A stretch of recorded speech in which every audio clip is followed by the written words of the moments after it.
relajarnos un rato. Y bueno, pues estamos en ¿puede tomar su lugar?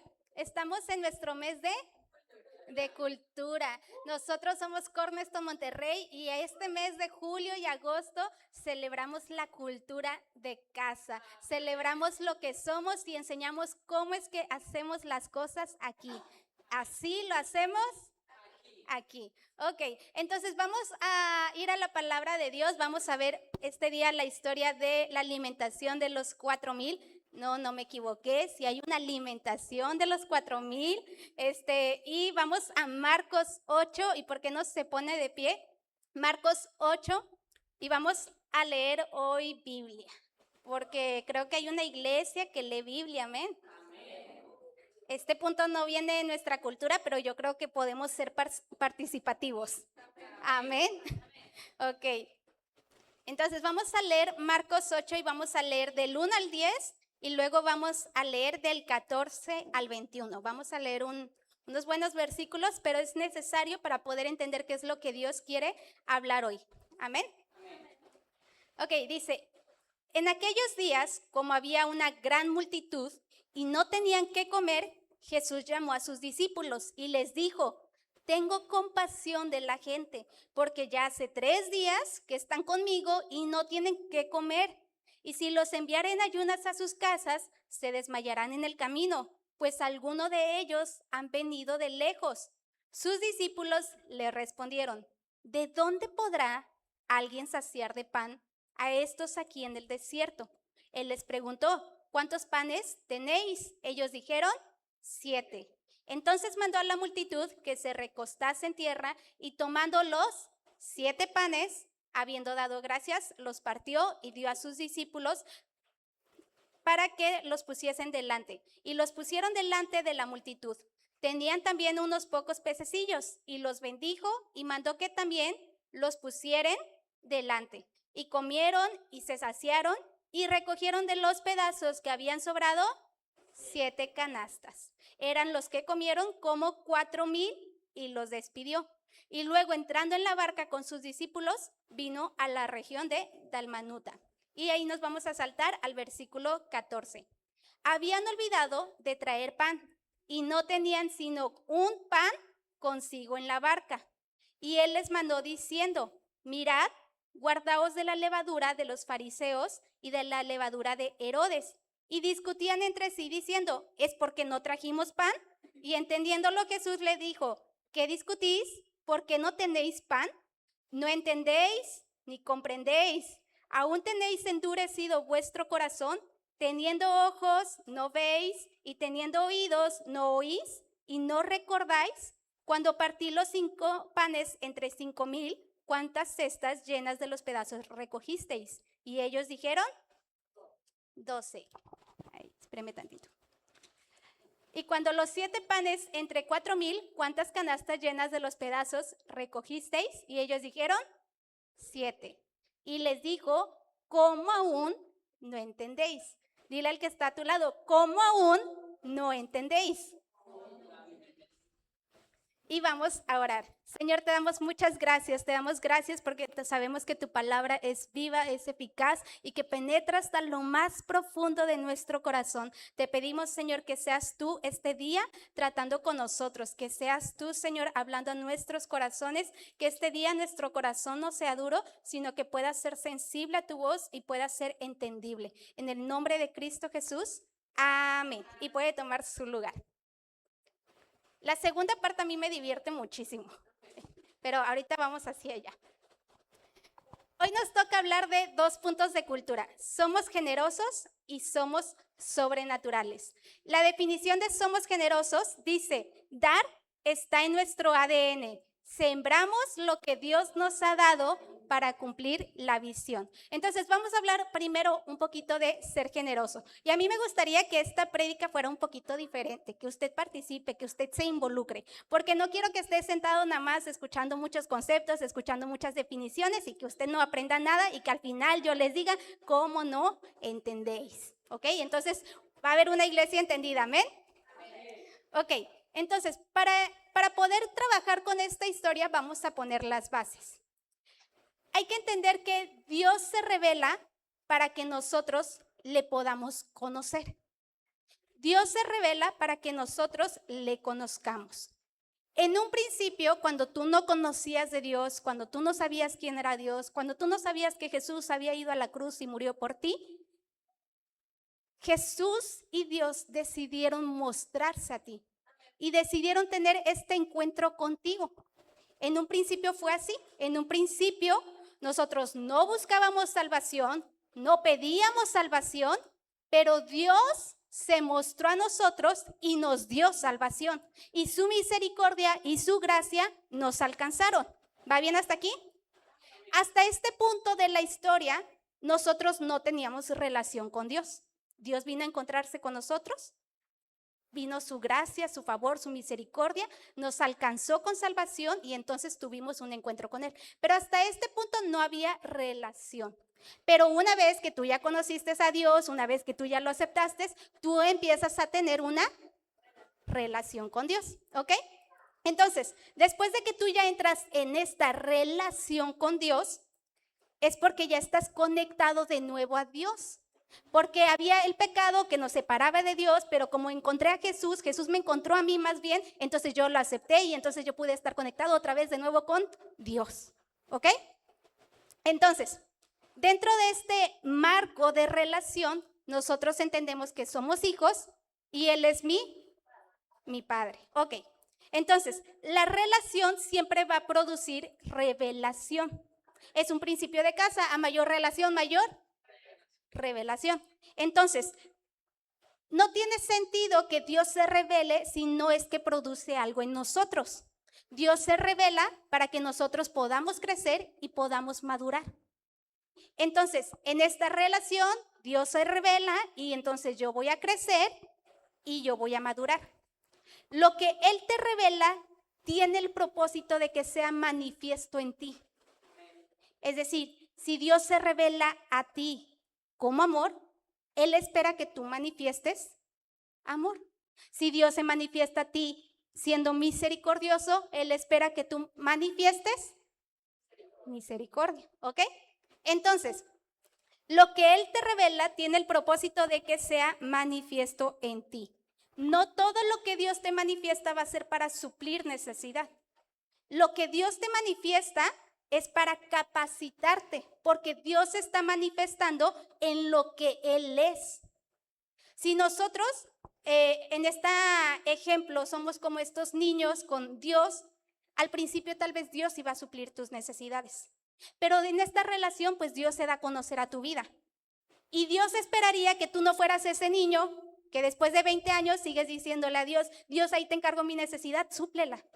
Dios esperaría que tú ya hubieras aprendido después de un buen rato a manifestar a Dios y entonces tú ser capaz con las cualidades, todo lo que Dios puso en ti, suplir esa necesidad. Pero muchas veces pasamos muchos años conociendo a Dios, recibiendo revelación y seguimos yendo con Dios y diciéndole, suple mi necesidad. Y Dios ha de decir, pues inténtale tú, ¿no? Tantito, ayúdame. Entonces, no todo lo que Dios manifiesta es para suplir nuestras necesidades, sino para que le podamos nosotros manifestar lo que Él es. ¿Hasta aquí va bien? Entonces, vamos a leer Salmos 18 del 25 al 26 para entender un poquito esto.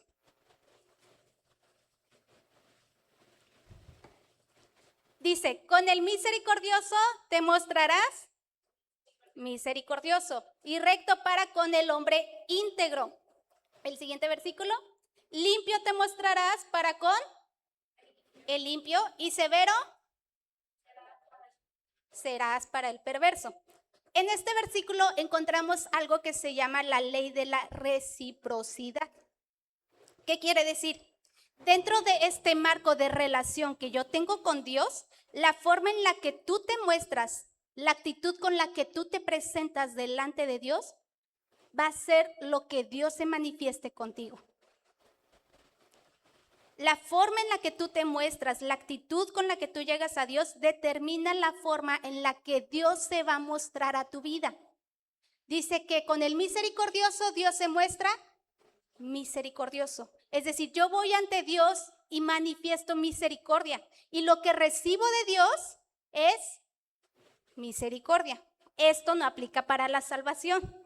Esto es dentro de la relación que ya tenemos con Dios. Esto aplica para nosotros que somos su iglesia, que ya lo conocimos, no es como que sea desconocido, no, ya lo conocemos, tenemos una relación con Dios y entonces como yo me manifiesto ante Dios, es la forma en la que Dios se va a manifestar ante mí, ¿ok? Entonces, esto no aplica en salvación porque hay algo que le podamos dar, hay algo que le pudiera yo mostrar a Dios para entonces recibir de Él salvación. No, ¿verdad? Porque dice incluso su palabra que la salvación no es por obras. Entonces no hay nada que yo le pueda dar a Dios para recibir esa manifestación. Pero dentro de la relación, dice el versículo, que Él se muestra misericordioso con el que es misericordioso y con el que es limpio se muestra limpio. Entonces, no hay nada que yo le pueda dar para que Dios me dé salvación, pero las cosas dentro de la relación que vivo, que yo manifiesto, sí van a influir en cómo Dios se manifiesta. Entonces, basado en este principio, si yo espero ver generosidad de Dios, ¿cómo tendría que manifestarme yo? Dígalo fuerte. Siendo generoso. Entonces, ¿ya podemos irnos? Ok, entonces, siendo generoso. Si yo espero ver la generosidad de Dios, yo tendría que manifestarme ante Dios siendo generoso. Pero dice en la última parte del versículo que Él se muestra severo con el que es perverso.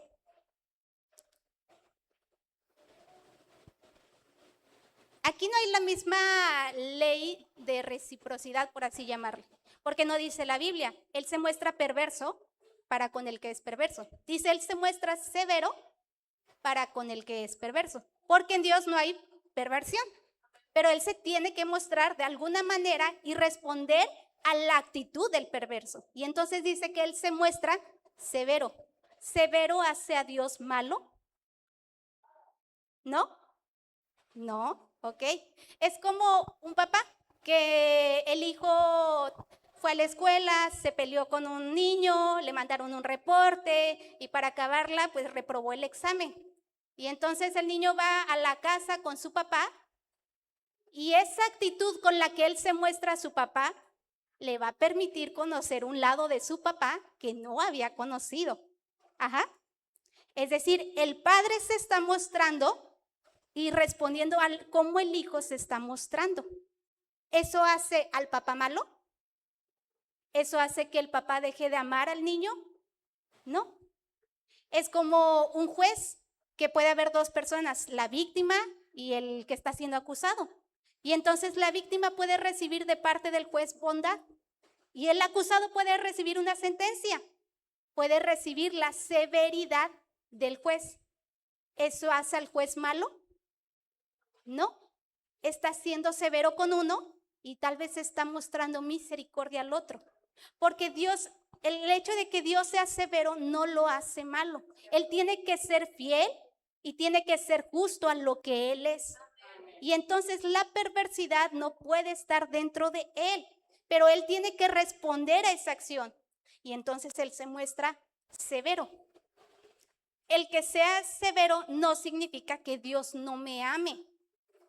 Pero muchas veces cuando Dios se muestra severo a mi vida, tiene que influir mucho cómo yo me presenté ante Dios y cómo yo me mostré ante Dios. Entonces, esto me recordaba la historia de cuando Jesús se bautiza y entonces dice que se abre el cielo y se escucha una voz que dice, este es mi hijo amado en quien tengo complacencia. ¿Jesús había hecho milagros? No. ¿Jesús había dicho una parábola? No. ¿Jesús había sanado a alguien? No. Jesús todavía no había iniciado su ministerio para cuando es bautizado, pero dice que el cielo se abre y dice, este es en quien tengo complacencia. ¿Por qué Dios tiene complacencia? Jesús no había hecho algo, pero dice el cielo que se abre y se escucha la voz que dice, en él tengo complacencia. ¿Por qué tiene complacencia Dios si Jesús no había hecho nada? Dios nos ama por lo que somos, no por lo que hacemos. Dios se complace en quién es Jesús. ¿Qué es Jesús de él? Su hijo, es su hijo. Y entonces esto me recordó al versículo de 2 de Corintios 9:7, que debe de ser un versículo que usted conozca. Dice, cada uno de, como propuso, en su corazón, no con tristeza ni por necesidad, porque Dios ama, ¿a quién? Si Dios nos ama por lo que somos y no por lo que hacemos, porque Dios ama al dador. Piénsele, si Dios nos ama por lo que somos y no por lo que hacemos, porque Dios ama al que da. Dice, de como propuso en su corazón. ¿Qué está primero entonces? ¿El dar o el proponer? Gire tantito la ardilla. ¿Qué está primero? ¿El proponer o el dar? El proponer. Dice, cada quien dé como propuso en su corazón. Pero más adelante dice, Dios ama al dador alegre. Pero si Dios ama por lo que somos, porque dice que ama al que da. La generosidad empieza en el corazón dispuesto, no en la acción de dar. La generosidad empieza en el corazón dispuesto, no en la acción de dar. La acción de dar es resultado del corazón. Es decir, la acción de que tú des es resultado de quien tú eres. Por eso dice, Dios ama al dador alegre. No significa que te esté amando porque das, porque dice que primero está el proponer antes que el dar. Entonces, Dios te ama por quien tú eres y porque primero propusiste en tu corazón y porque propusiste, diste. Entonces, avancemos. Si le dice a Jesús, en ti tengo complacencia, le está diciendo, ¿sabes qué, Jesús? No has hecho nada. O sea, en el sentido de no has hecho un milagro, no has sanado, no has iniciado tu ministerio, no has multiplicado el pan, no has hecho hasta este momento nada, pero en ti tengo complacencia. Basado en este versículo de que Dios ama al dador alegre y que cada quien da como propuso en su corazón, Dios le está diciendo a Jesús, ¿sabes qué? En ti tengo complacencia y te amo porque tú desde este momento ya te propusiste el darte. Y dice la Biblia que Jesús ama al dador alegre. Y Hebreos 12 nos dice que por el gozo puesto delante de él, sufrió la cruz. La generosidad empezó en Jesús mucho antes de darse como ofrenda. La generosidad empezó mucho antes de que Jesús se diera como ofrenda. En el momento en el que él lo están bautizando, él ya había propuesto en su corazón el darse. Y entonces Dios le dice, en ti tengo complacencia. Porque él nos amó primero. Dios ama al dador alegre. En ti, Jesús, encuentro complacencia. ¿Sabes qué? O sea, te amo porque propusiste en tu corazón dar. Y que hayas propuesto en tu corazón darte, Jesús, eso solamente muestra que son mis características. Las características que aprendiste de mí, el Padre, tú las estás reflejando, Jesús. Entonces, yo te amo y me complace quien tú eres. Dios ama la disposición, no solo la acción. Dios ama que nosotros tengamos un corazón dispuesto y no solamente la acción de dar. Tu generosidad empieza desde antes que das tu ofrenda. Porque muchas veces cuando hablamos de generosidad, en automático nos bloqueamos y dicen, ay, pues es que me van a predicar de que tengo que dar. Pero la generosidad empieza mucho antes de que nosotros ofrendamos. Porque así empezó en Jesús, empezó mucho antes de que Él decidiera darse como ofrenda. El Señor no necesita tu dinero. O sea, déjame decirte eso, Dios no necesita tu dinero. No necesita que tú le des. Pero lo que sí desea es que tú le ames. Él desea que nosotros como hijos le amemos. Y entonces, si tú realmente le amas, tú vas a encontrar placer en dar. El que ama encuentra placer en dar. Es como en la relación familiar. Te complace el poder darle a tus hijos. Te complace el poder darle a tus papás. Te complace el poder darle algo a tu esposo, a tu esposa. ¿Por qué? Porque lo amas. Es lo mismo con Dios. Si yo le amo, yo sé que Dios no necesita mi dinero, pero Dios a mí me complace tanto el poder darte, porque te amo. Entonces aquí tiene que romper como que nuestra mente y romper todos estos conceptos que tenemos respecto a generosidad, porque dice Pablo, de cada uno como propuso. No fija una cantidad, no dice de cada quien 100 pesos, de cada quien 1000, de cada quien 5%, aparte del 10, no, dice de cada quien como propuso en su corazón. Porque generosidad no tiene que ver con cantidad. Generosidad no tiene que ver con cantidad ni con la acción de dar, sino con lo que propones en tu corazón. Alguien puede dar mucho, pero puede darlo por interés, puede darlo por orgullo. Alguien puede dar poco y lo puede dar con amor, lo puede dar con sinceridad. Está el ejemplo de la viuda que dio las 2 monedas. Dio poco, pero lo dio con sinceridad. ¿Fue generosa? Sí.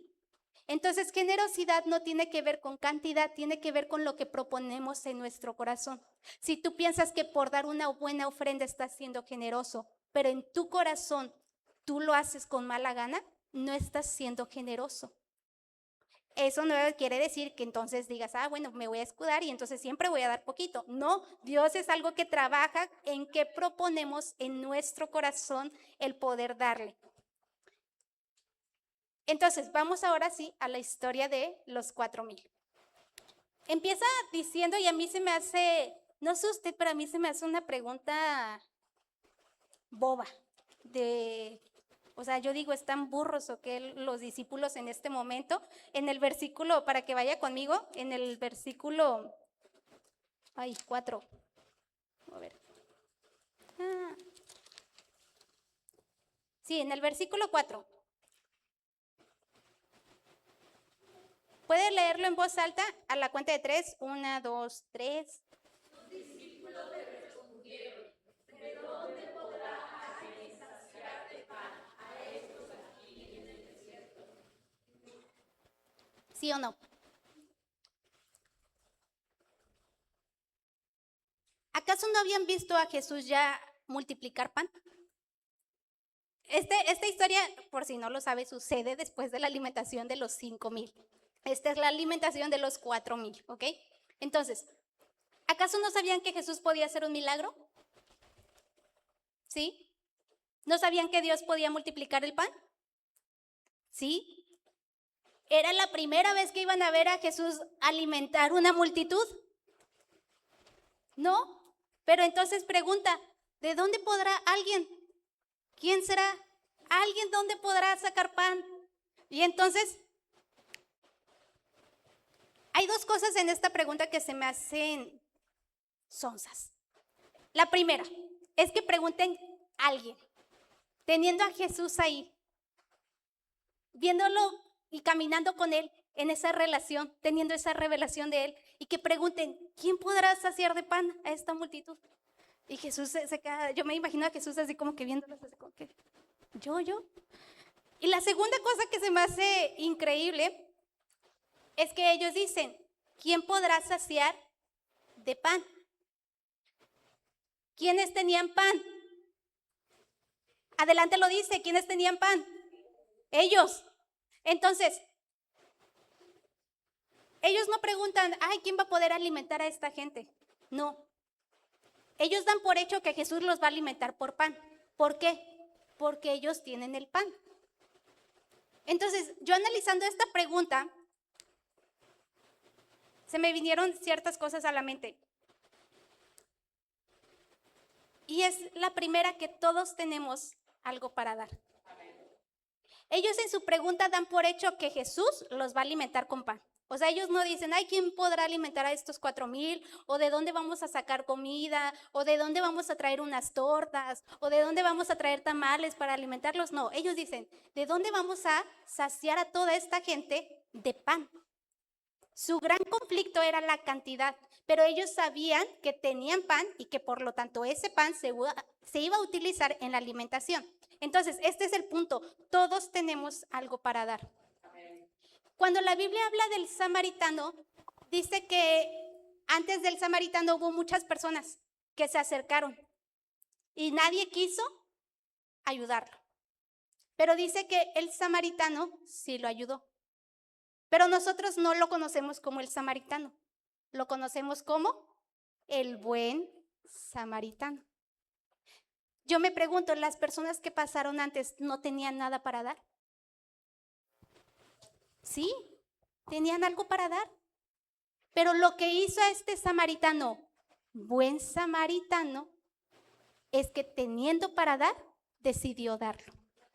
Por eso lo conocemos como el buen samaritano, no nada más como el samaritano, lo conocemos como el buen samaritano, porque Dios siempre va a dar semilla al sembrador, no al acumulador.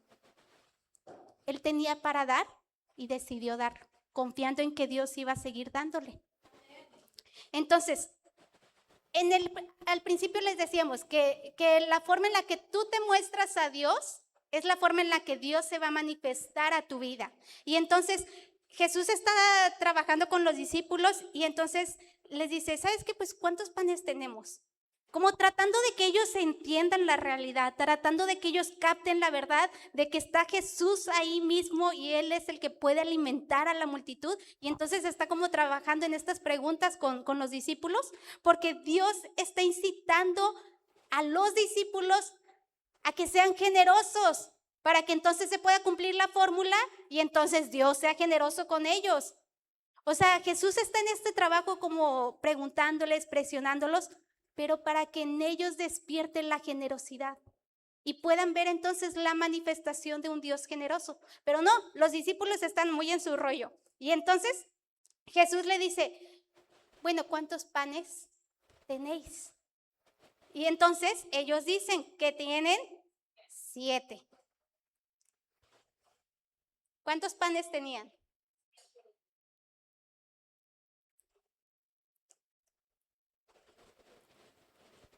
Tenían 8. Ahorita vamos para allá. Dice que Jesús tomó esos 7 panes y dio gracias por esos 7 panes. ¿Cuántas canastas salieron? 7. En la primera alimentación de los 5,000, ¿cuántos panes tenían? 5. ¿Y cuántas canastas salieron? ¿Por qué 12?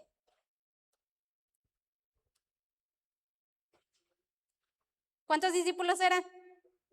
Entonces, ¿por qué 12? Cada quien se hubiera quedado con una canasta, exacto. Entonces, esta es la razón por la que creo que tenían 8 panes.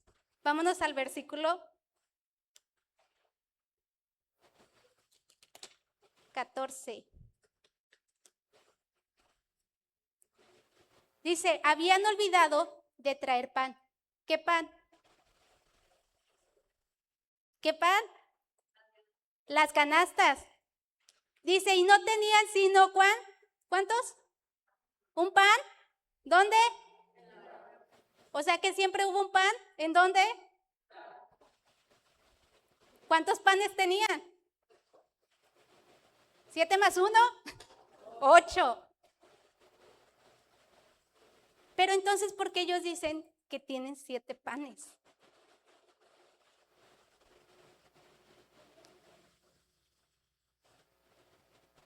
En la primera historia de la alimentación de los 5,000 dice que de 5 panes salieron 12 canastas. Esta vez tenían más panes. Ignorando el que habían escondido, tenían 7 panes. ¿No debieron salir más canastas que la primera vez? ¿Pero cuántas salieron? 7. Esto es lo que yo concluyo de esta historia. Que lo contrario de generosidad es avaricia. Y el avaro cree que retiene favor para sí mismo. Pero en realidad se retiene la bendición a sí mismo. Ellos dicen, tenemos 7 panes. Y entonces por ahí tal vez Juan le dijo, y el de la barca, tú cállate, escóndelo. Y entonces es como dejar esa pieza segura, esto no me lo toque. Esta es la conchita de la Magda, esta no me la toquen. O sea, el bolillo ese sí lo doy, pero esta no. Y entonces dice que lo guardaron en la barca. Y entonces dice que Jesús le dice, ¿cuántos panes tenéis? Y ellos dicen, tenemos 7. Le dice, bueno, tráigame los 7. Y entonces toma los 7 panes y dice que Jesús dio gracias por ¿cuántos panes? Por 7. Y entonces, el pan que se quedó fuera de esa bendición, dice que Jesús nada más oró por 7, no oró por 8 panes. Porque aquello que retengas va a quedar fuera de la bendición de Dios. Aquello que tú retengas va a quedar fuera de la bendición de Dios. Por eso es la importancia de ser generosos. No esperes que Dios sea generoso con aquello que no le das. No esperes que Dios sea generoso con aquello que no le das. Dios, yo quiero que seas generoso y que multipliques mis finanzas. No das ofrenda, no das diezmo. ¿Esperas que Él sea generoso en esa área contigo? Dios, yo espero que tú seas generoso y aumentes mis días. No vienes a la iglesia, no te congregas. ¿Esperas que yo sea generoso contigo? Todo lo que tú retengas para ti mismo y no se lo des a Él, no esperes que Dios sea generoso en esa área contigo. Y entonces dice que, por si estos discípulos no entienden, vámonos más adelante. Dice, y discutían entre sí, diciendo, ¿es porque no trajimos pan? O sea, piense tantito en esta historia. Vieron una alimentación, una multiplicación de 7 panes. Tenían 7 cestas y ellos las olvidaron, no la trajeron. Y entonces se acordaron de ese pan que habían escondido en la barca. Y entonces después empiezan a discutir entre ellos y dicen, es porque no trajimos pan. 12 discípulos peleando por un pan, que no tenían 7 canastas, pero están en este momento peleando por un pan. Porque Dios me hablaba en esta parte y me decía, es que se pelean por aquello que retuvieron. Y entonces eso hace que desvíen su mirada de aquello que yo proveí. Dios proveyó ¿cuántas? 7 cestas. ¿Y ellos por qué están peleando? Por un pan. Y así somos nosotros de burros cabezones. Estamos peleando por aquello que estamos reteniendo y no te das cuenta de todas las bendiciones que Dios ha provisto en su gracia y en su misericordia para contigo. Pero tú estás peleándote por un pan. Y entonces, es Jesús tratando con ellos nuevamente. ¿Tú crees que Jesús no sabía que tenían 8 panes? Sí. Y entonces, dice el versículo 19, cuando partí los 5 panes entre 5,000, ¿cuántas cestas de pedazos recogisteis? ¿Y ellos qué dijeron? 12. Y luego dice, y cuando los 7 panes entre 4,000, ¿cuántas canastas recogisteis? ¿Y ellos qué dijeron? O sea, es Jesús llevándolos así como que, a ver, tú no entiendes. Vamos paso a pasito. La primera alimentación, ¿cuántas canastas? Recogimos 12, Jesús. Y en esta recogimos 7. Y entonces Jesús está esperando ahí que capten y que les caiga el 20 de que retuvieron y por lo tanto se quedaron con 7. Pero la vez que dieron todo, alcanzó para cada uno de ellos. Y entonces Jesús es llevándolos pregunta por pregunta. A ver, la primera vez ¿cuántos? La segunda vez. Y los discípulos no captaban nada. Y entonces termina este versículo diciendo, y les dijo, ¿cómo aún no entendéis? Y entonces es Dios diciéndonos ahorita, ¿cómo aún no entendéis? ¿Quieres que yo sea generoso? Pero ¿cuánto has retenido? ¿Cómo aún no entendéis? Es que Jesús dando, es como este sarcasmo que utiliza y que le dice así como que, o sea, tú tienes la respuesta y te estás haciendo. O sea, tú sabes por qué no tuvieron 12 canastas. Le dice, ¿cómo aún no entendéis? Si dejaras de estar enfocado en retener, podrías ver la provisión y generosidad de Dios. Nuestra generosidad no enriquece a Dios, nos enriquece a nosotros mismos. Nuestra generosidad no enriquece a Dios, nos enriquece a nosotros mismos. Si no has visto la generosidad de Dios, es porque no te has mostrado generoso. Si no has visto la generosidad de Dios, es porque no te has mostrado generoso. El problema de la generosidad, me puse a pensar, dije, ¿por qué una persona no puede ser generosa? Y entonces, en el capítulo que estábamos leyendo, les dice, podríamos hablar de eso todavía más, y diría el pastor, de ahí se puede sacar una prédica, porque les hace muchísimas preguntas. Le dice, ¿cómo no entendéis? ¿Cómo no comprendéis? ¿Y cómo no recordáis? Y de eso podríamos hablar muchísimo. Pero, digo, ya habían tenido la experiencia. Ya habían visto a Jesús hacer milagros, ya habían visto una multiplicación, una alimentación, y eso no les hizo clic. Ya habían tenido la información, sabían o no sabían que Jesús podía multiplicar y que tenía el poder. Sí, y no les hacía clic.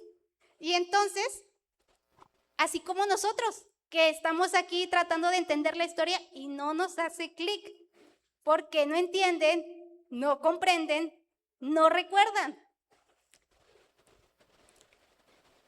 Ciertamente creo que en la vida del cristiano influye mucho las experiencias que tenemos, sin duda ayudan muchísimo al conocimiento, pero esas experiencias que tienen, dice Jesús, ¿por qué no recordáis? ¿Por qué no entendéis y por qué no comprendéis? De nada sirve que tú tengas experiencias o que tengas testimonios si eso no lo alineas o lo conectas también con los principios de la Biblia y entonces profundizas y entiendes cuál es la raíz de la generosidad. O sea, ¿sabes qué, Dios? Yo he visto que no me ha faltado, que he tenido un trabajo y que de eso yo te he dado y cuando te he dado tú te has mostrado generoso, pero eso lo puedo conectar a este principio de la Biblia, que tú fuiste generoso primero y entonces pudiera profundizar y pudiera entender, pudiera comprender y pudiera recordar. Entonces, el problema de que alguien no sea generoso es porque lo ve como suyo. Alguien no es generoso porque ve las cosas como suya, pero dice su palabra que todo es de Él y para Él. Ok, entonces, si yo sé esta información, yo la entendí, tengo que comprenderla. ¿Qué dice? Todo es de Él. El trabajo, sí. La finanza, sí. La salud, sí. Todo es de Él. Y entonces este principio lo puedo entonces comprender y analizar y enlazar con las experiencias que he tenido y profundizar y entonces que eso haga una convicción y ahora sí, de cada uno, como propuso, en su corazón. El avaro cree que todo es suyo y el generoso sabe que es gracias a Dios. El avaro cree que todo es suyo. El generoso sabe que es gracias a Dios. No te costará dar si dejas de ver las cosas como tuyas.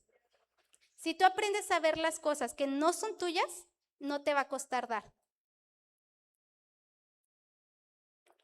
Y entonces, ya para acabar, tú puedes decir, ¿se le olvidó el otro punto? No, eso me olvidó el otro punto. Somos sobrenaturales. Si me pueden poner la definición.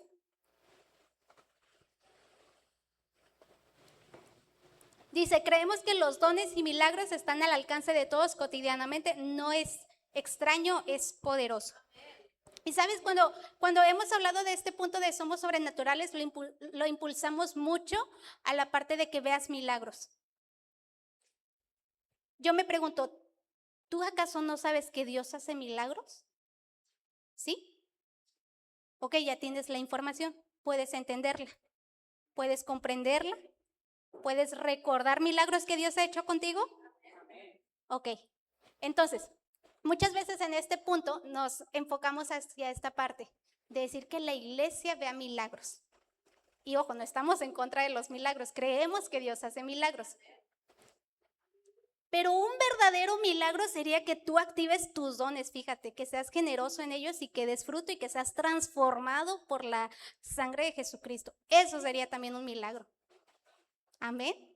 Entonces, a veces en este punto pudiéramos hasta ser egoístas y decir, ¿sabes qué? No, Arely, predícame mejor de cómo recibir milagro. Pero ¿por qué no hablar de que yo sea el milagro? ¿Por qué no ser generoso en este punto y decir, ¿sabes qué? No quiero, o sea, sé que pudiera recibir, pero quiero dar primero. Quiero ser generoso yo. Entonces, Dios te capacitó con todo lo necesario para que siempre tuvieras algo que darle. Dice que los dones y los milagros están al alcance de todos. Pero a mí me encanta la primera parte. Dice que los dones están al alcance de todos. Todos los que estamos aquí tenemos dones. Algunos tienen uno, algunos tienen dos, otros se fueron con más dones. Dice que Él repartió como Él quiso. ¿Ok? Entonces, Dios te capacitó con todo lo necesario para que no tuvieras pretexto en poder darle. Tú puedes decir, es que no tengo dinero. No, pero tienes dones. Y todos. No hay alguien que no tenga. Entonces, nosotros pudiéramos ser generosos y ser sobrenaturales. Pudiéramos ser generosos y saber que si Él me dio dones, responderle con generosidad, activar mis dones. Es que no sé, acércate con alguien, pide consejo, busca, ayuda, pero sé generoso en lo que Él te dio primero. Y entonces vas a ver milagros. El ser sobrenatural es algo natural para mí. Es natural para mí el ser generoso porque es una cualidad de mi padre. Dana nos hablaba en las clases que tenemos con ella los domingos en la mañana de la lógica interna. Sí, lógica interna. Y dice que nos ponía este ejemplo de Superman, que a mí me encantó cómo lo explicó y decía que obviamente en nuestra realidad no tiene sentido que un perro vuele y no tiene sentido que un hombre vuele, ¿verdad? Y que tenga poderes. Pero cuando tú ves la película, en ese contexto tiene sentido. Es lo mismo con la parte de somos sobrenaturales. Eso no le quita el poder o la gloria, lo que Dios está haciendo, pero dentro de mi contexto, dentro de mi fe, eso es natural para mí. O sea, sé que Dios hace imposibles. Eso es natural para mí. No me cuesta creerlo. Sé que lo puede hacer. Que la enfermedad que los doctores están diciendo, es natural para mí ver la sobrenaturalidad de Dios. Es natural para mí que mi fe me dé para creer en que Dios puede hacer un milagro, que Dios puede sanar. Dentro de mi contexto, eso tiene todo el sentido. Entonces, el ser sobrenaturales debería de ser algo natural para mí, dentro de mi fe. Pero si tú no estás bien fundamentado en tu fe, pues obviamente no se te va a hacer algo natural. Entonces, seamos generosos también con nuestros dones. Y por último, me gustaría tocar un punto, que es el evangelismo que se viene. Porque, ¿cómo podemos ser generosos? No todos batallan en generosidad con las finanzas. Hay quienes batallan con el tiempo, hay quienes batallan con su agenda, hay quienes batallan con el ir como tal a un servicio. Identifica la área en la que te hace falta crecer en generosidad y crece ahí. Pero en cuestión del evangelismo, es como si Dios nos dijera hoy, ¿no entendéis? ¿No comprendéis? ¿No recordáis? Pudiéramos recordar cómo es que Él se encontró con nosotros. Pudiéramos este día recordar que yo no busqué salvación, no pedía salvación, pero Él decidió encontrarse conmigo y Él decidió mostrarse a mí. Y entonces, un día mi historia cambió por completo, porque Él se mostró a mí. Pero hay personas que no necesariamente van a tener este encuentro directo con Dios, que están esperando que nosotros, sus hijos, le mostremos a Dios, para que entonces ellos puedan tener esta revelación de quién es Dios. Entonces, un día Él se encontró conmigo, un día Él decidió mostrarse. Y entonces, Él decidió mostrarse con gracia, Él decidió mostrarse con misericordia. Hay un libro que me encanta y dice, no digan que fui buena porque solo hay uno bueno. Él decidió mostrarse bueno conmigo. ¿No sería egoísta retener eso para mí? ¿No sería algo avaro retener eso solamente para mí? Pero podría ser generoso y entonces eso que yo recuerdo, que yo comprendí, que yo entendí, ¿lo podría mostrar a alguien más? ¿Amén? ¿Sabes? A mí, si te soy sincera, a mí sí me cuesta trabajo esta parte de generosidad en ese aspecto. Y yo tuve que reconocerlo con Dios. Y yo entonces cuando supe que iba a haber evangelismo, dije, el sol, va a ser mucho calor y si nadie va. Y entonces yo empecé a trabajar esta parte y dije, tengo que recordar todo lo que Dios ha hecho en mí. Tengo que recordar de dónde Dios me sacó. Tengo que recordar la obra que Él hizo. Sería muy egoísta quedarme con eso yo. Sería muy egoísta no cambiarle la historia a alguien. Y entonces he estado trabajando esta parte y dije, Dios, o sea, quiero ser generosa, pero no quiero ir nada más como por cumplir. Quiero ir con una buena actitud. Quiero proponerlo en mi corazón. Y entonces últimamente yo me he estado emocionando y digo, ay Dios, dame sabiduría, si se acerca a alguien, ¿qué le voy a decir? ¿Qué le voy a predicar? ¿Qué le voy a contar? Y entonces es esta parte en la que incluso tú te tienes que emocionar.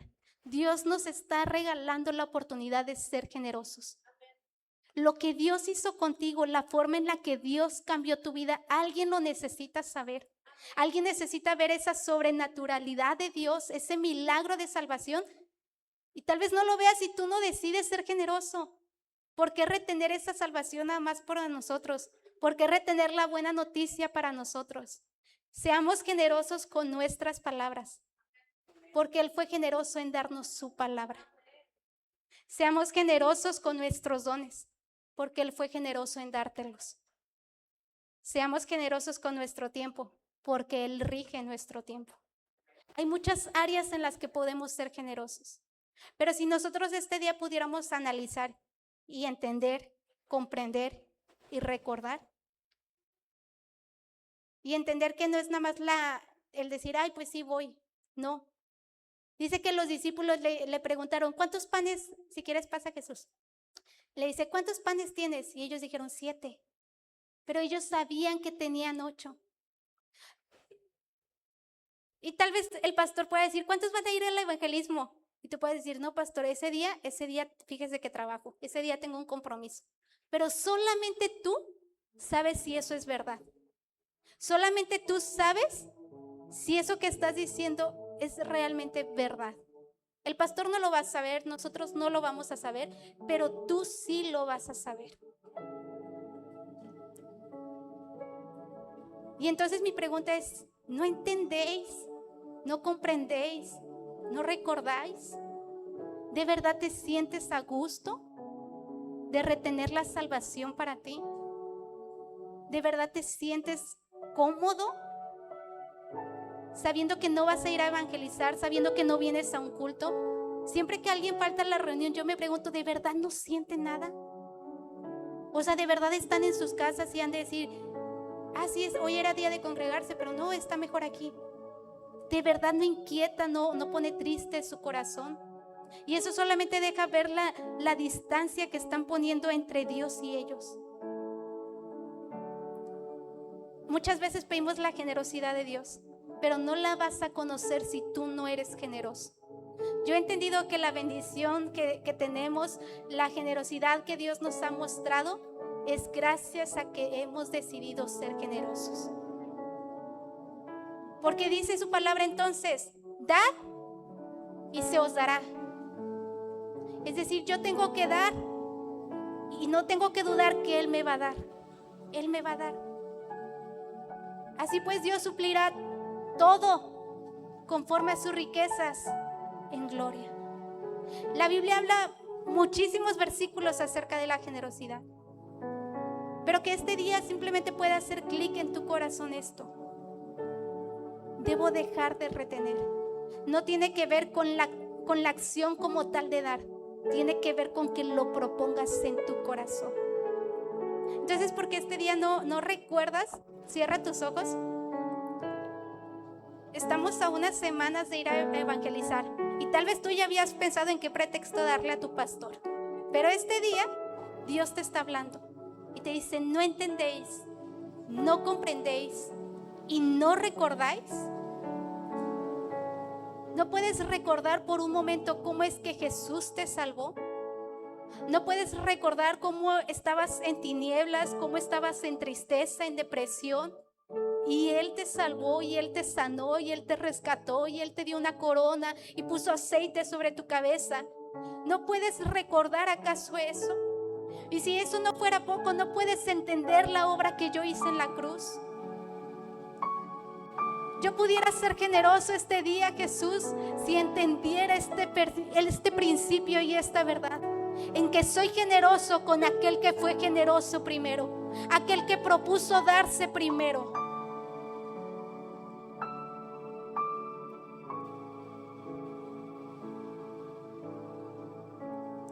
Yo pudiera hoy crecer en generosidad y pudiera proponerlo en mi corazón.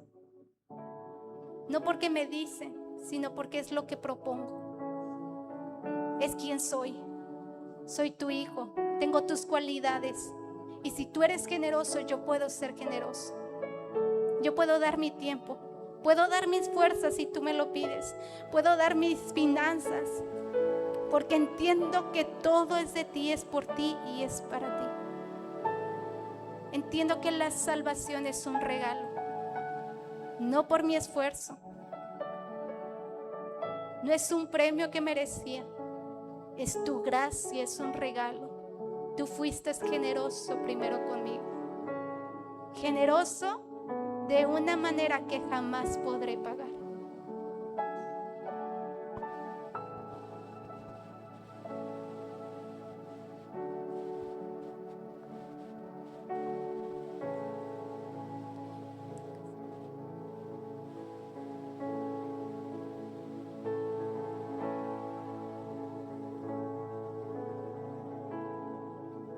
Espíritu Santo.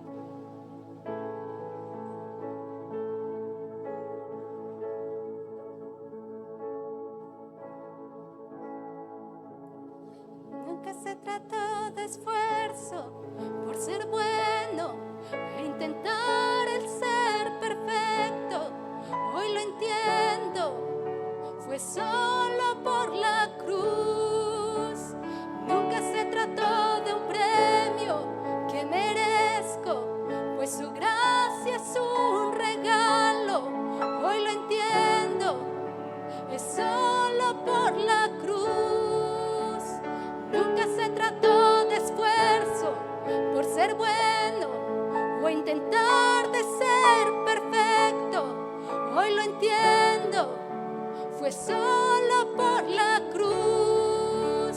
Nunca se trató de un premio que merezco, pues su gracia es un regalo. Hoy lo entiendo, fue solo por la cruz. Quien quiera ser santificado, transformado, ante Dios justificado, debo verlo, que solo por la cruz. Quien quiera hoy ser perdonado, restaurado y de Cristo ser llenado, debe verlo solo por la cruz.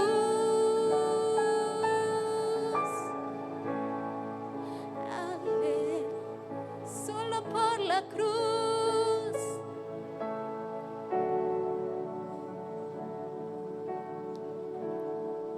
Vamos, ¿por qué no te pones de pie un momento? Y vamos a cantar esta verdad. Todo lo que tú le quieras dar, la forma en la que tú quieras crecer en generosidad, le estás dando de lo que Él te dio primero. Aquello que le vayas a dar, en lo que vayas a ser generoso con Dios, no hay forma en que tú le ganes al que es más que generoso. Dice esta canción, nunca se trató de esfuerzo. Nunca se trató de qué tan bueno soy, nunca se trató de qué tan perfecto buscaba ser, nunca se trató la salvación de ese premio que me gané. Es su gracia. Y dice esta canción, y hoy lo entiendo. Si tú puedes entender esta verdad, tú puedes ser generoso. Entender que la salvación es algo que pocos tenemos, el privilegio de ser salvos. Pero hoy Dios nos da la oportunidad de mostrar generosidad hacia otros y de mostrarles el milagro de la salvación. Entonces, que este día tú puedas levantar tus manos y decirle: nunca se trató de esfuerzo por ser bueno o intentar de ser perfecto.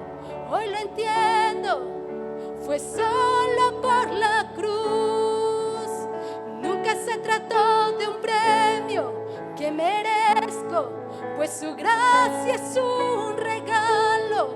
Hoy lo entiendo, es solo por la cruz.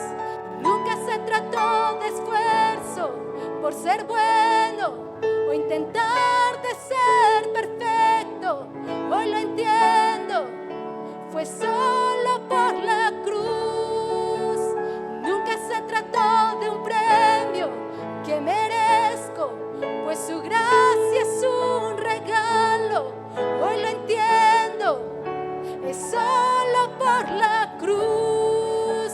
Quien quiera ser santificado, transformado, ante Dios justificado, debe verlo, que solo por la cruz. Quien quiera hoy ser perdonado, restaurado y de Cristo ser llenado, debe verlo, que solo por la cruz, solo por la cruz.